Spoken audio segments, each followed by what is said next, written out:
proceso realmente para que esas personas que estaban enfermas en cuanto a su salud física, a su salud mental, llegaran a estar presas. Hubo un proceso y después de ese proceso se emite una sentencia que hace que ellos queden en prisión. No, no había proceso, no había proceso. Eran prácticamente los que tenían el poder los que tomaban la decisión. Vemos que esta persona está enferma y puede ser peligrosa para la sociedad, pues va a prisión. Vemos que esta persona tiene problemas o trastornos mentales que pueden traer consecuencias dentro de su núcleo familiar o dentro de la comunidad, pues va a prisión. No era un proceso realmente el que se tenía que seguir para que una persona llegara a estar en prisión. Igual ocurría con aquellos que tenían que eran enemigos del poder político, aquellos que contradecían a la autoridad. A estos no se les demostraba que hubiera comisión de un delito para que tuvieran que ir a prisión. La verdad es que en esa época muchos de los que estaban en prisión no era consecuencia de un proceso. Pero aquí hay algo más que considerar, y es que se recuerdan cómo es que hay una lucha entre la pequeña burguesía y el feudalismo. Cómo es que la pequeña burguesía en una revolución logra desplazar a los señores feudales del poder. Bueno, pues en ese contexto hay que recordar que se van a ir generando algunas ideas por parte de la Ilustración, y dentro de ellas está el concepto del derecho natural, el concepto del pacto social. Esta idea del pacto social, ¿qué es lo que nos dice? La idea del pacto social dice que antes de celebrar el pacto todos éramos salvajes. Todos éramos salvajes, vivíamos prácticamente en la barbarie, no habíamos logrado civilizarnos, éramos un grupo de salvajes, pero llega un momento en que, como somos salvajes, nos estamos produciendo daño entre sí, y prácticamente el más fuerte impone su voluntad. Pero ¿cómo logramos nosotros, siendo salvajes, cambiar? Pues lo que hacemos es, de alguna manera, tomar conciencia de que estamos viviendo en un mundo de salvajes en donde el más fuerte impone su voluntad, y que la mejor manera de pasar a una etapa distinta es celebrar un pacto, celebrar un contrato social que da lugar a que nos volvamos civilizados. Vamos a tener un Estado, vamos a tener una forma de organización que va a permitir que resolvamos nuestros conflictos sin necesidad de hacer uso de, por ejemplo, la venganza que primitivamente podríamos haber utilizado. Entonces están surgiendo las ideas del derecho natural, están surgiendo las ideas del pacto social. Ahora, ¿qué va a pasar con eso? Bueno, pues conforme va avanzando la sociedad capitalista, va a aparecer gente que se va a preocupar por investigar qué es lo que está pasando en la sociedad, qué es lo que se hace en materia de la aplicación del derecho penal. Y aquí hay una persona de la que seguramente ustedes habrán escuchado, Cesare Bonesana. ¿Y qué hace Bonesana, que vive entre 1738 y 1794? Bueno, pues él va a escribir una obra de los delitos y las penas en 1764. Nos damos cuenta, el título de la obra de Bonesana, ¿verdad? Hace referencia a los delitos y las penas. Cualquiera puede decir, eso es derecho penal. No es sociología del delito o criminología social, ¿verdad? ¿Por qué? Porque el libro está orientado a hablar de los delitos y las penas. Y efectivamente, pero de alguna manera nos va a dar algunos elementos. Por ejemplo, hay un principio clave que seguramente todos recordarán ahora, que dice que no hay pena sin ley anterior. No hay pena sin ley anterior. Entonces, nadie podría ir a prisión en ese contexto si no se establece primero que esa es la pena que corresponde ante cierta conducta. Entonces, la pena debe existir la ley que define la pena y el delito debe existir antes de la aplicación de la pena. Entonces, no hay pena si no hay una ley que haya definido esa conducta como un delito y haya encerrado la sanción correspondiente, la pena que corresponde. Entonces, no hay pena sin ley anterior. Otro elemento que encierra dentro de esta obra es la necesidad del debido proceso. Eso no existía en la época del feudalismo. Eso es algo que se va a promover dentro de esta sociedad capitalista. Entonces, ya hay dos elementos que van a ir marcando una diferencia entre el feudalismo y el capitalismo. El feudalismo prácticamente no seguía un proceso para encarcelar a las personas. El feudalismo prácticamente no necesitaba de un código que contuviera penas que se pueden aplicar en función de ciertos delitos o de ciertas faltas, sino prácticamente era la voluntad del que tenía el poder político. El capitalismo se va diferenciando porque va a ser necesario la existencia de una ley que identifique esas conductas y las sanciones correspondientes, y también la aplicación de un debido proceso. Y aquí hay otros principios siempre de becaria, ¿verdad? Todo acto de autoridad de un hombre sobre otro que no derive de la absoluta necesidad es tiránico. Entonces nos está haciendo referencia a cómo puede actuar la autoridad, ¿verdad? La autoridad puede llegar a ser una tirana. Cuando hay tiranía en la autoridad, pues hay tiranía cuando resulta que realiza un acto sobre alguien y resulta que no es consecuencia de una necesidad absoluta. También hace referencia a que solo las leyes pueden decretar penas. Y cuando se dice que solo en las leyes se puede decretar penas, quiere decir que solo hay alguien de los que tienen el poder que puede hacerlo. ¿Y quiénes? Los que cumplan función legislativa. Entonces, por ejemplo, quienes tienen funciones ejecutivas o quienes tienen funciones judiciales, pues ellos no pueden crear las leyes, ¿verdad? No pueden decretar las penas. ¿Por qué? Porque solo a través de las leyes se pueden crear las penas, se pueden decretar las penas. Solo el poder legislativo lo puede hacer. Y dice que el soberano fija leyes generales, pero no las va a juzgar. Entonces, ahí está mostrándonos la necesidad de ir haciendo una separación de poderes, que ya antes Montesquieu lo había marcado, ¿verdad? También dice, los jueces no deben interpretar las leyes porque no son legisladores. Cuando un juez interpreta la ley, prácticamente lo que está haciendo es, de alguna manera, puede excederse en cuanto a lo que es la función judicial, puede entrar a una función legislativa, entonces no deben interpretar. Quienes son dados para interpretar, para quienes deben de crear, para quienes deben de hacer esa discusión, son los legisladores, es lo que nos dice este principio. La interpretación es un mal que lleva a leyes oscuras. Si hay una ley que da libertad para que se pueda interpretar, que da un espacio amplio de interpretación, entonces lo que está haciendo es dejando un espacio para la oscuridad. ¿Por qué? Porque una persona la puede ver de una manera y otra la puede entender de otra. Debe haber proporción entre los delitos y las penas. Entonces, dependiendo del impacto que causa un delito, pues así tiene que ser la pena que se impone. No podemos tener penas que sean proporcionalmente mayores al daño que causa el delito. Tampoco podríamos tener una pena que sea inferior al daño que pueda causar un delito. Debe guardarse cierta proporcionalidad. La única medida del delito es el daño hecho a la nación y no la intención. Entonces, aquí nos está haciendo referencia a que ¿qué delitos son los que deben de importar? Pues los delitos que producen un daño. Aquellos hechos que causan un daño son los que interesan. La intención, según estos principios, no sería relevante, ¿verdad? El haber tenido la intención de cometer un delito no debiera juzgarse. El fin de las penas no es atormentar, ni es deshacer un delito. ¿Cuál es el fin de la pena? Pues impedir al reo causar nuevos delitos y disuadir a las demás personas. Entonces, ¿para qué se aplican las penas? No se aplican las penas para atormentar a la persona, no se aplican las penas para regresar a la situación que existía antes de la comisión del delito.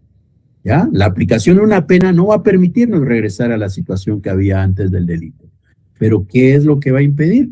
Va a impedir que esta persona que ha sido procesada no cometa un nuevo delito. Y de alguna manera, en la medida que la sociedad ve que estamos castigando a los infractores, pues estamos provocando que no estén dispuestos a realizar esas conductas, es decir, estamos disuadiendo a las personas a que realicen o que presenten esas conductas. Por otro lado, dice, los juicios deben de ser públicos y públicas las acusaciones y las pruebas. Eso es algo que ya caracteriza a nosotros en nuestro derecho penal, ¿verdad? Los juicios deben de ser públicos y no secretos. Las acusaciones también son públicas y las pruebas también son públicas. Y eso lo podemos notar, por ejemplo, nosotros en el momento del debate. Pero resulta que antes de que se escribiera esta obra, en la época del feudalismo y todavía en el principio del capitalismo, pues todavía los juicios no eran públicos. Incluso en Guatemala no quiere decir que siempre han sido los juicios públicos. Digamos que hace alrededor de unos 30 años acá en Guatemala los juicios todavía eran prácticamente secretos, todavía no había necesariamente acusaciones públicas, pero estos, digamos, son elementos que poco a poco se han ido superando. El dolor no es el crisol de la verdad. Eso quiere decir que no es mediante la tortura que se va a encontrar la verdad. Cuando vamos a interrogar, cuando vamos a pedirle la declaración a una persona, pues no se trata que vamos a torturarlo para que confiese si sí o si no cometió el delito. No es eso lo que se busca. Entonces, el dolor no es el crisol de la verdad. Esta no reside en los músculos o fibras del cuerpo del acusado, sino es en la manifestación de las pruebas, ¿verdad? No es la tortura el elemento entonces. Y luego la cárcel es solo una custodia del reo hasta que se dicta la pena. No es la crueldad de la pena uno de los más grandes frenos de los delitos, sino la infalibilidad de ellas. Es decir, no se trata de aplicar las penas más fuertes y que mientras más fuertes sean, más logramos disuadir, sino más que todo se trata de mostrar que aquel que comete una falta, aquel que comete un delito, es efectivamente perseguido y sancionado si se demuestra su responsabilidad. Aquí la clave está en mostrar que tenemos la capacidad de seguir esos procesos para sancionar a los responsables y no en que vamos a hacer todo un circo con la aplicación de la pena, porque no es la crueldad lo que va a hacer que las personas presenten conductas conforme a derecho y las disuada, por tanto, de una conducta disconforme. Esos son los principios de Beccaria que van a surgir en esa etapa del desarrollo de la sociedad. Bien, entonces, habiendo hablado de esos principios, viene ahora la comparación que podemos ir estableciendo. Primero, entonces, a partir de esos principios entendemos que va a haber un proceso, ¿verdad? Ahora, como ya decían los principios, para poder aplicar una pena, pues debe existir una ley y debe haber un debido proceso. Entonces, ese debido proceso está regulado, ese debido proceso debe cumplirse paso a paso para poder pensar en que eficazmente se puede aplicar una pena. Eso es algo que diferencia a la sociedad capitalista del feudalismo y de las etapas anteriores de la sociedad. Ahora, para que una persona vaya a prisión, tiene que haber un proceso, y no como en la época anterior, en donde era la simple voluntad del que tenía el poder político. Ahora, y en ese contexto, también vale la pena distinguir el tipo de delitos que podían darse, porque si bien allá decíamos que quienes estaban en prisión eran fundamentalmente los que tenían problemas de salud física o salud mental o que eran, digamos, oponentes al régimen, pues resulta que si en algún momento habían algunos prisioneros por consecuencia de comisión de delitos, normalmente tenían que ver con delitos atroces. Mientras que, ¿qué pasa en el capitalismo? En el capitalismo, si se hace una revisión de qué personas están detenidas, si tuviéramos un censo acá de Guatemala o un censo de cualquier país, yo recuerdo que el último que consulté fue uno de Ecuador, y resulta que cuando vemos cuáles son las razones por las que hay más personas detenidas, se descubre que la mayoría de las personas que están en prisión es porque se les está juzgando o se les ha dictado una sentencia con relación a un delito contra la propiedad. Hoy eso es más el delito más común por el cual las personas están guardando prisión, distinto a lo que ocurría antes. Entonces vemos cómo las cosas van cambiando.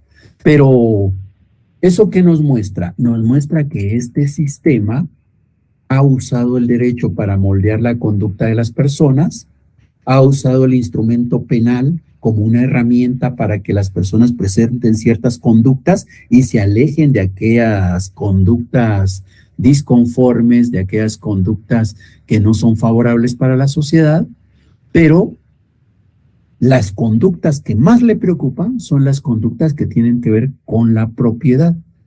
Y de ahí que también en algún momento a todos aquellos que estaban guardando prisión se les pudo utilizar en esta sociedad capitalista, en sus orígenes, para que realizaran trabajos en favor del Estado.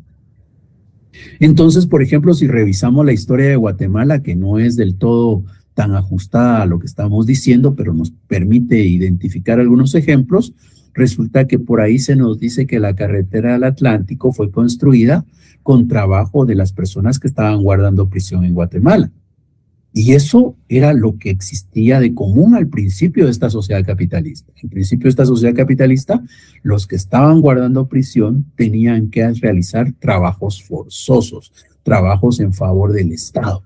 Claro, eso fue cambiando con el tiempo. Hoy sabemos que no es posible que vayamos a sacar a los que están detenidos en la zona 18 para que nos limpien las calles de la zona 18. No se puede, ¿verdad? Primero porque probablemente se nos escaparían muchos, pero realmente más que por eso es porque tenemos que respetar los derechos que ellos tienen y no podemos obligarlos a trabajar en contra de su voluntad. No pueden haber trabajos forzosos, ¿verdad? Hoy hacen algunos trabajos allá dentro del centro de detención, pero esos trabajos que se hacen en el centro de privación de libertad se hacen dentro de un marco de respeto de los derechos humanos. Pero al principio de este sistema, no. Al principio de este sistema, a todos estos que estaban detenidos, pues los aprovechaba el Estado para poder realizar algunos trabajos. De ahí también se empieza a hablar de Carrara, por ejemplo, empieza a hablar sobre qué es el delito. Y en cuanto al delito, se dijo, el delito vamos a entenderlo como un ser jurídico. O sea, el delito es algo jurídico, algo que existe en el derecho, algo que no podemos identificar en la práctica social. En nuestra práctica social se da la conducta, pero el delito no. El delito es, digamos, una creación abstracta de los seres humanos. Es un elemento jurídico que no es la conducta propiamente. La conducta, cuando se realiza, llega a entrar en aquellos presupuestos contenidos en esta figura abstractamente creada. Cuando esta conducta coincide con estos presupuestos, entonces tenemos que seguir un proceso para demostrar que eso ocurre, y si así es, pues entonces se impone la pena. Pero entonces, ¿el delito en dónde está? El delito no está en las calles, el delito no anda en las casas, el delito no está en la sociedad. El delito está en el derecho, es el derecho el que tiene el delito. Lo que hay allá en la sociedad es la conducta. Eso es más o menos lo que se empieza a explicar en esos momentos cuando Carrara hace referencia a que el delito es un ser jurídico. Bien, y entonces así es como podemos estar ya en la posibilidad de hablar de las teorías propiamente. Por ahora nos quedamos acá. En la próxima ocasión hablaremos ya más específicamente de las teorías del delito, que son las que nos ayudan a entender cómo ve la sociedad el estudio de esa conducta criminal. Que no estamos estudiando los delitos, que no estamos estudiando el derecho penal. Lo que estamos estudiando son las conductas que de alguna manera se muestran contrarias a lo que el derecho está pidiendo. Las conductas desviadas, el motivo de las conductas desviadas, eso es lo que buscamos explicar. Si no hay dudas, nos vamos a quedar acá. Les agradezco la atención y estaríamos nuevamente el próximo viernes a las 18 horas. Feliz noche, licenciado. Gracias, licenciado. Feliz noche. Feliz noche.